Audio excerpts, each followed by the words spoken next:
Great Lee Jenkins is joining us, longtime NBA writer, Sports Illustrated. All right, let's get into first Gordon Hayward. Gordon Hayward Saturday can change the landscape of the NBA if he chooses the Celtics. Now, he can get paid more in Salt Lake, play with the Jazz. Where do you think he goes? I don't really know what drives him, but I do think that for every action in the NBA, you see a reaction. And the most likely place for there to be a reaction to the Warriors is in Boston. I mean, unless you look at Cleveland as a potential long-term landing spot, but with LeBron's uncertainty, it probably shifts to Boston, not because of who they have on the roster, but because of who they do have as far as assets and what they can do looking forward. So I think it's probably a good long-term play for somebody to go to Boston. And that could be Hayward. Paul George, similarly, guess.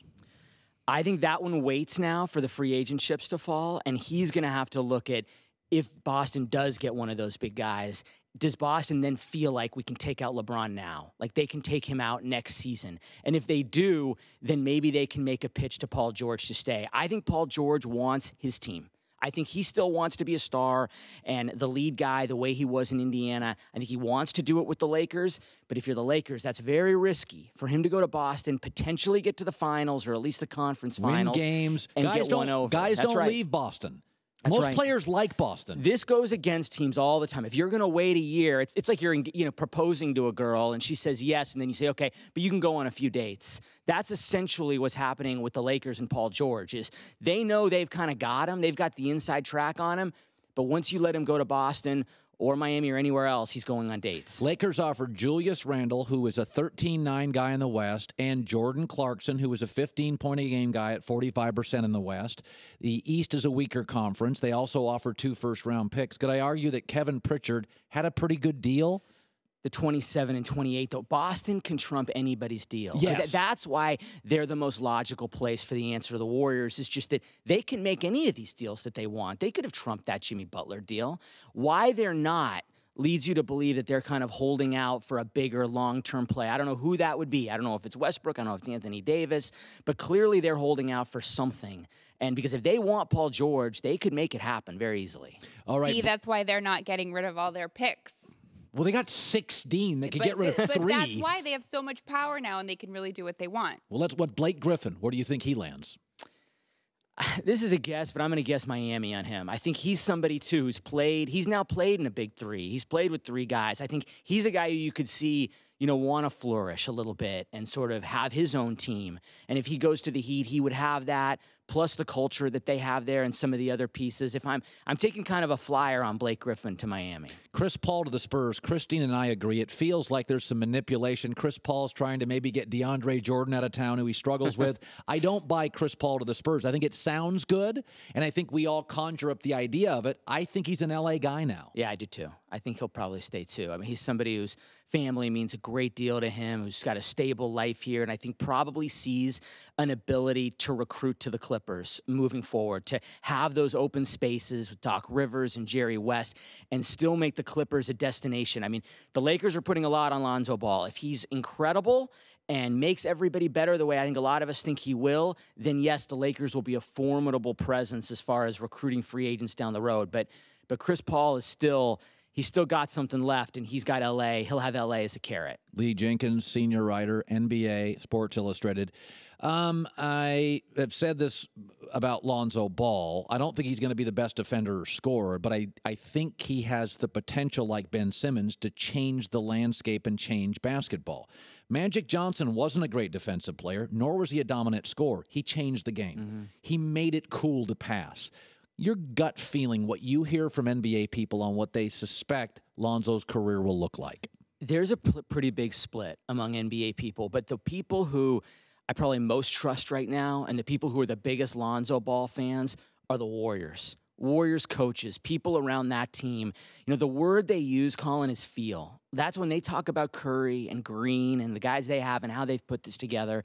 You hear the word culture, but you always hear that. It's feel. It's feel for the game. When you watch Ball in college, how many winning plays he made, how many loose balls he gets to, how many hockey assists, how he makes guys better. It's why I kind of hate the D'Angelo Russell trade, because you don't know what someone is yet until they've played with this guy. You have somebody like Russell who's talented. He's going to maximize him in ways that you don't understand yet. They're not predictable. Would he be the same D'Angelo Russell? No. Maybe he still won't be that good, and maybe you will have to trade him down the road, but they had time. He needs shooting around him. That's what he had at UCLA. They were the rare college team that could space the floor. They had senior snipers. The Lakers don't have enough shooting, so you might not get the full Lonzo Ball effect in year one, but you'll see it down the road. Now, many won't agree with me. I haven't checked my social media. I'm sure I'm getting pushback. But I said gum sales are down dramatically since the invention of the iPhone because gum is an impulse buy. You're bored. You stared at it at the checkout line, and that's where you buy gum. And then the iPhone came around in like 2008. And now at the checkout, when you're bored for 3 minutes, you look at your phone. You don't look at gum. You don't buy gum. Bored NBA writers, lacking parity and searching for storylines, Russell Westbrook became gum. He is not transformative like the iPhone. Right. Kevin Durant's the iPhone. He transformed the league. People are going to push back on that. Am I nuts? No, Russell Westbrook's big league too. I mean, we need it. And the NBA needs it. They need the gum because essentially there's 6 months of a season where you need something to distract from an inevitable conclusion. I mean, we know already, unless the Warriors have a catastrophic injury, this is going to play out very similar to how it played out last year. So you're looking for these distractions, for these spectacles, and it becomes these one-man shows, okay? So you have Harden in Houston, that's one brand of gum. Kawhi is another brand of gum. To me, Westbrook would have been the juiciest brand of gum last season. Right. But the NBA needs it right now because I don't know that you're ever going to have that gum come from the star clusters. That sort of, and I'm taking the metaphor to a crazy place, but the star clusters are going to be there at the end. What Westbrook does night to night is probably more riveting in some ways. Yeah, I think with the emergence of a new basketball culture, which is star-driven 3 and 4 teams, John Wall now is on the phone trying to get Paul George, which I give John a lot of credit for. He is now understanding. Derrick Rose still won't embrace that. John Wall now saying, hey, you need other guys. I'm going to get on the phone. Tip of the cap to John because that's the way the world works now.